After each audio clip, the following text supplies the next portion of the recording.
حضرت انس بن مالک رضی اللہ تعالیٰ عنہ سے مروی ہے کہ ایک آدمی مسجد میں داخل ہوا جبکہ رسول اللہ صلی اللہ علیہ وسلم کھڑے خطبہ دے رہے تھے۔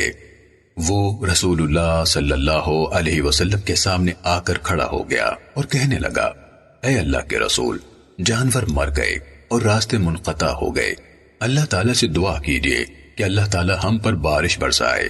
تو رسول اللہ صلی اللہ علیہ وسلم نے اپنے ہاتھ اٹھائے، پھر فرمایا، اے اللہ ہم پر بارش برسا، اے اللہ ہم پر بارش برسا۔ حضرت انس رضی اللہ تعالیٰ عنہ بیان کرتے ہیں، اللہ کی قسم ہم آسمان میں بادل کیا بادل کا ٹکڑا بھی نہ دیکھتے تھے، نیز ہمارے اور سل پہاڑ کے درمیان کوئی مکان یا گھر بھی حائل نہ تھا۔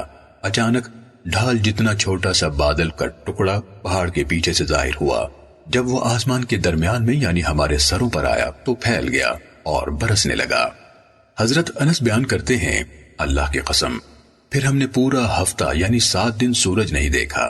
پھر آئندہ جمعے اسی دروازے سے ایک آدمی داخل ہوا جبکہ رسول اللہ صلی اللہ علیہ وسلم خطبہ ارشاد فرما رہے تھے۔ وہ آپ کے سامنے آ کر کھڑا ہو گیا اور کہنے لگا، اے اللہ کے رسول، اللہ تعالیٰ آپ پر بے شمار رحمتیں فرمائے، پانی کی کثرت کی بنا پر جانور مرنے لگے ہیں اور راستے بھی منقطع ہیں، اللہ تعالیٰ سے دعا فرمائیے کہ ہم سے بارش روک لے۔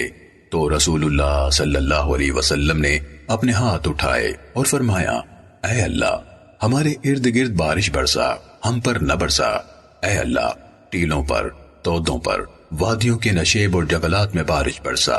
حضرت انس رضی اللہ تعالیٰ عنہ بیان کرتے ہیں کہ یہ کہنا تھا کہ بارش فوراً رک گئی اور ہم مسجد سے نکلے تو دھوپ میں چلتے تھے۔ شریک یعنی راوی نے کہا، میں نے حضرت انس رضی اللہ تعالیٰ عنہ سے پوچھا، کیا یہ پہلا آدمی ہی تھا؟ انہوں نے فرمایا، نہیں۔ سنن نسائی حدیث نمبر 1519۔